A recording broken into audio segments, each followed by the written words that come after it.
দিলীপ ঘোষের নিজের একটা স্বকীয় রাজনৈতিক ভঙ্গিমা রয়েছে এবং কেউ সেটাকে পছন্দ করতে পারেন, কেউ সেটাকে অপছন্দ করতে পারেন, কিন্তু যেটা কৌশিকদা বললো মেঠো ভাষা, সেটা অনেকাংশেই মনে হয়েছে এফেক্টিভ। কারণ দিলীপ ঘোষ যে ভাষায় কথা বলেছেন তাতে যে গ্রাসরুট লেভেলের যারা বিজেপি কর্মীরা তারা উজ্জীবিত হচ্ছিলেন। কোথাও গিয়ে ওই 1 কোটি সদস্য পদ বাড়াবার প্রচেষ্টা, সেটা বারবার হোঁচট খাওয়া বিগত লাস্ট আমি জানি না 6-7 মাসে বিজেপির ক্ষেত্রে যেটা হলো, কোথাও গিয়ে কি কেন্দ্রীয় নেতৃত্ব একটা জিনিসকে অনুধাবন করতে তারা সক্ষম হয়েছেন যে একেবারে তৃণমূল স্তরে, বুথ স্তরে বিজেপি তাদের সংগঠনকে শক্তপোক্ত করতে পারছে না এবং তাদের দিলীপ ঘোষের মতো একজন মানুষকে দরকার যিনি সেই কাজটা কিছুটা হলেও সাকসেসফুলি করে দেখিয়েছিলেন। দেখো, একটা চেঞ্জ তো হয়েছে, চিন্তা ভাবনা একটা চেঞ্জ হয়েছে, যেটা 21-এ মঙ্গল পাণ্ডে বা সুনীল বানসাল ছিলেন না, ওনারা পরে এলেন একটু পরে। তারপরে 24-এর ইলেকশন হলো, তার মাঝামাঝি একটা দুটো ইলেকশন হলো, বাই ইলেকশন হলো অনেকগুলো, কিন্তু সেইভাবে তারা কিন্তু বিজেপি উত্থানটা করতে পারেনি। তো সেই ক্ষেত্রে বারবার চিন্তা ভাবনা হচ্ছিল কিভাবে বিজেপিকে এগিয়ে নিয়ে যাওয়া যায়। সেই ক্ষেত্রে এই যে প্রথম একটা পদক্ষেপ যেটা আমরা দেখতে পেলাম, যেটা আমি মনে করি সেটা হলো শ্রমিক ভট্টাচার্যকে নয়া সভাপতি করার পেছনে যে একটা চিন্তাভাবনা ছিল যে বাংলায় একটা এমন একটা বুদ্ধিজীবী বাঙালি একজনকে রাজ্য সভাপতি করার যে চিন্তাভাবনা, সেই চিন্তাভাবনা থেকেই এই নতুন রণকৌশল বা নতুন একটা চিন্তাভাবনা শুরু হয়েছে, যেখানে একটা সংঘবদ্ধ বিজেপি। পরিবর্তনটা কি করে আসলো? মানে একটা তো সংঘবদ্ধ বিজেপি, সেটা গুরুত্বপূর্ণ। এই সংঘবদ্ধ বিজেপি দিলীপ ঘোষ ছাড়া পসিবল নয়। দ্বিতীয় কথা, দিলীপ ঘোষ সম্বন্ধে যে পরিবর্তনটা, মানে 2021-এর আমার স্পষ্ট মনে আছে, তোমারও নিশ্চয়ই মনে থাকবে, যে চূড়ান্ত একটা মহারণ, মানে যেখানে প্রধানমন্ত্রী এসে প্রায় এখানে ক্যাম্প করে বসে থাকছেন, অমিত শাহ প্রত্যেক 2 দিন অন্তর অন্তর আসছেন, যে চূড়ান্ত একটা ক্যাম্পেইন, সেই ক্যাম্পেইনে মনে হয়েছিল 2021-এ বিজেপি সরকার ফেলেই দেবে তৃণমূলের। তারা পারলেন না, তারা 77-এ আটকে গেলেন এবং তখন থেকেই মনে হচ্ছিল যে একটা স্কেপ গোট খোঁজা, কারোর ওপর একটা অ্যাকাউন্টেবিলিটি দায়িত্ব দিয়ে যে তার জন্যই হয়েছে। সুতরাং দিলীপ ঘোষ, তিনি রাজ্য সভাপতি ছিলেন, জিততে পারেনি বিজেপি, 77টি সিট তারা পেয়েছেন, তিনি রেসপন্সিবিলিটি নিয়ে তাকে সরিয়ে দেওয়া হলো, হুইচ ইজ ফেয়ার এনাফ। কিন্তু এই যে দিলীপ ঘোষের যে একটা কার্যকারিতা রয়েছে বিজেপির মধ্যে, তাকেও যে দরকার, এই দরকারটা হঠাৎ করে বিজেপি এখন অনুভব করছে কেন? আর কয়েক মাস আগে তো তারা অনুভব করছিল না। তারা তো দিলীপ ঘোষকে সাংগঠনিক পদ সব দিক থেকে তো তারা একেবারে ব্রাত্য হয়ে গেছিল দিলীপ ঘোষ, এবং সেটা তো কেন্দ্রীয় নেতৃত্ব জানতো। কেন্দ্রীয় নেতৃত্বের শিলমোহর ছাড়া কি দিলীপ ঘোষের সিট পরিবর্তন হয়েছে?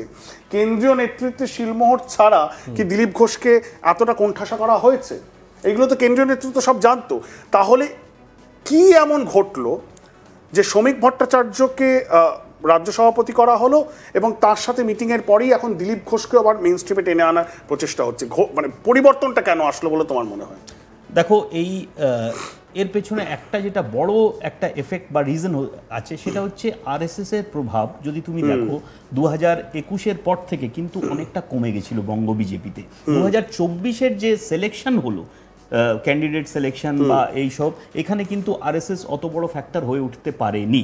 কিন্তু 2024-এর রেজাল্টের পরে আরএসএস এর তরফ থেকে যেটা আমরা জানি, চিন্তাভাবনা একটা শুরু হলো যে হঠাৎ করে বিজেপির গ্রাফ একটু নামতে কেন শুরু করেছে পশ্চিমবঙ্গে, তারা চিন্তিত হলো একটু।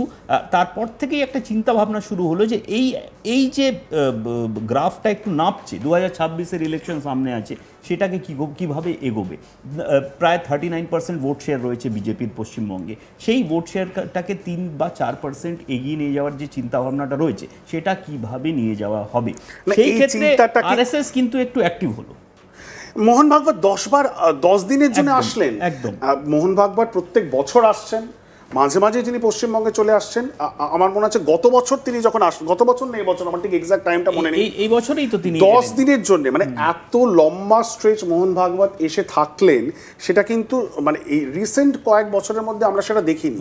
এবং তিনি যেই সভাটা করলেন আরএসএস এর প্রচারকদের নিয়ে, কর্মীদেরকে নিয়ে বর্ধমানে, সেখানে কিন্তু দিলীপ ঘোষ ছিলেন এবং দিলীপ ঘোষের সাথে আরএসএস এর যে যোগাযোগ, সেটা কিন্তু কখনো বিচ্ছিন্ন হয়নি, সেটা নিবিড় এবং সেটা গভীরভাবে এখনো পর্যন্ত রয়েছে। বিজেপির সাথে তিনি কিছুটা হলেও বিজেপির ওভারঅল বঙ্গ বিজেপির কার্যকলাপ থেকে তিনি নিজেকে সরিয়ে থাকতে পারেন, তিনি অন্তরালে থাকতে পারেন, কিন্তু আরএসএস এর সাথে তার যে ঘনিষ্ঠ যোগাযোগ, সেটা তো চিরকালই ছিল, সেটাতে কোনোদিনও কোনো বিরতি হয়নি। তাই তো? একদমই তাই। তো আরএসএস এখন একটু অ্যাক্টিভ হয়ে যাওয়ার ফলে, তার ফলে শ্রমিক ভট্টাচার্যকে প্রথমে যে সভাপতি করা হলো, তিনিও আরএসএস এর। হ্যাঁ, তিনিও আরএসএস এর। আর তিনি তো মানে প্রায় 40-45 বছর ধরে বিজেপির সঙ্গে যুক্ত। একদম বিজেপি তখন কিছুই ছিল না, তখন থেকে এখানে মানে যাকে বলে আদি বিজেপি এবং পুরনো বিজেপি। তো শ্রমিক ভট্টাচার্যকে আনার ফলে কিন্তু চেঞ্জ হলো। শ্রমিক ভট্টাচার্যের সঙ্গে কিন্তু দিলীপ ঘোষের রিলেশন এই মুহূর্তে খুব ভালো ছিল। এক সময় মাঝে একটু মনোমালিন্য হয়েছিল, কিন্তু এই যে পিরিয়ডটা, সেই পিরিয়ডে দিলীপ ঘোষের সঙ্গে শ্রমিক ভট্টাচার্যের রিলেশন অনেক ভালো। এবং অনুপম দা, এখানে আরেকটা তাৎপর্যপূর্ণ বিষয় হচ্ছে যে সুকান্ত মজুমদার, যিনি জাস্ট আউটগোয়িং, যিনি রাজ্য সভাপতি, তার সাথে দিলীপ ঘোষের সম্পর্ক। সুকান্ত দাকে যখন প্রথম রাজ্য সভাপতি করা হয়, তখন আমরা যারা রাজনীতি কভার করি, আমরা সবাই এটা ওয়াকিবহ, অনেকেই যারা বিজেপিকে ক্লোজলি দেখেন, যে সুকান্ত মজুমদারের সাথে কিন্তু দিলীপ ঘোষের বেশ ঘনিষ্ঠ সম্পর্ক, বেশ ভালো সম্পর্ক ছিল। কারণ সুকান্ত মজুমদার নিজে আরএসএস করে আসা ব্যক্তি, এবং অনেকেই মনে করতেন যে সুকান্ত মজুমদার প্রায় দিলীপ ঘোষের শিষ্যই বলা চলে। কিন্তু পরবর্তীকালে সুকান্ত মজুমদার যখন তিনি রাজ্য সভাপতি হলেন, পরবর্তীকালে কেন্দ্রীয় মন্ত্রী হলেন, কিছুটা হলেও সেই সম্পর্কেও চিড় ধরেছিল। কিন্তু এখন যেটা আমরা দেখতে পেলাম, যখনই শ্রমিক ভট্টাচার্য বললেন যে একটা একসাথে চলার যে নীতি, সংঘবদ্ধ বিজেপির কথা বললেন, তখন একটা জিনিস কিন্তু খুব গুরুত্বপূর্ণ যেটা উঠে আসলো, সেটা হলো একই সময় শ্রমিক ভট্টাচার্য, দিলীপ ঘোষ এবং সুকান্ত মজুমদার তারা গত সপ্তাহে নয়াদিল্লিতে ছিলেন, এবং তারা একসাথে কেন্দ্রীয় নেতৃত্বের সাথে কি কথা বলেছেন আমরা জানি না, কিন্তু বিষয়টা তো তাৎপর্যপূর্ণ।